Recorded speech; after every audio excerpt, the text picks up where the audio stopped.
Hey guys, welcome back to my channel. If you're new here, my name is Ellie, aka All Too Swift, and I upload videos about all things Taylor Swift and sometimes more. For today's video, I am going to be talking to you guys about some time management tips and specifically what has helped me as a freshman in college to manage my time as someone who works pretty much full-time and is also enrolled in 16 credit hours. Before we get started, make sure to give this video a thumbs up and comment down below what the hardest class is that you're taking right now. For me personally, it's probably my master's level web development course, just because it's a lot, but at the end of the day I do enjoy it, and using these tips I've been able to succeed in the class so far, so hopefully these tips can be helpful for you as well. Also subscribe if you aren't already, because I upload videos every single week and you definitely don't want to miss out on my new uploads. And yeah, without any further ado, let's get on to the video. 'Cause I remember it.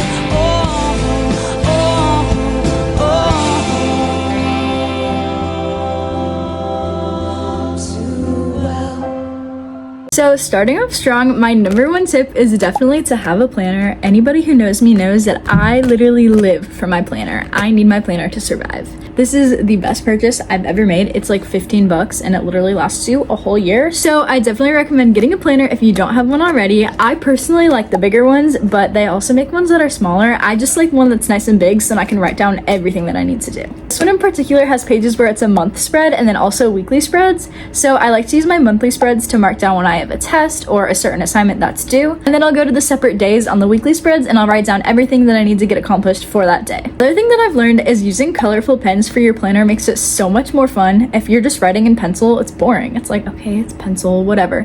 But if you get to do colorful pens, also it's so satisfying to check off boxes for things that you've completed. So a lot of times what I'll do is if I have like a bunch of tasks that I need to do, even if it's super small, like vacuum, do laundry, not necessarily academic stuff, I'll still mark it down in my planner. So then once I do it, I get the satisfaction of checking it off and I make sure that I actually do end up doing it. Another thing that I like doing is having post-it notes as to-do lists. So if you don't want to use your planner for some reason, or if you have stuff written in your planner, but you need to cut it down a little bit more, I love using post-it notes. So this is my assignment list right now. Obviously I have a lot of stuff that I need to get done, but I think it's super helpful to have just a small little list that you can have next to you. And again, use those check boxes because it's so satisfying to be able to check something off once you do it. Another thing you can do too with post-it notes is you can take it off the stack and then literally stick it somewhere where you're gonna see it, like on the mirror.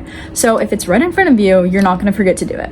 A common reason why a lot of people feel like they're wasting time is because they're using that time scrolling on social media or doing other things on their phones. So one thing that I found that has really helped me is setting time limits for apps. For example, Instagram, I have a 45-minute time limit. So when I reach my 45 minutes, I'm like, wow, I've spent 45 minutes on here today. And it kind of forces me to slow down and think about it and realize, wow, I was really wasting a lot of time here. And it kind of just helps keep you aware and accountable for how much time you're wasting by being on social media, for example. One thing to note is this only works if you follow through. So if your time limit pops up and you just click ignore limit, it's not going to do anything. You have to have the discipline to actually listen to that limit and realize, hey, I've been scrolling for 45 minutes, I need to get stuff done now. Now, when it comes to actually getting stuff done, especially if it's something that you don't necessarily want to work on, something that I found to be super helpful is to set timers. So for example, you can try doing 20 minutes of work and 10 minutes of not working. So say you have an essay you have to write. You set a timer on your phone for 20 minutes and you work 20 minutes uninterrupted on that essay.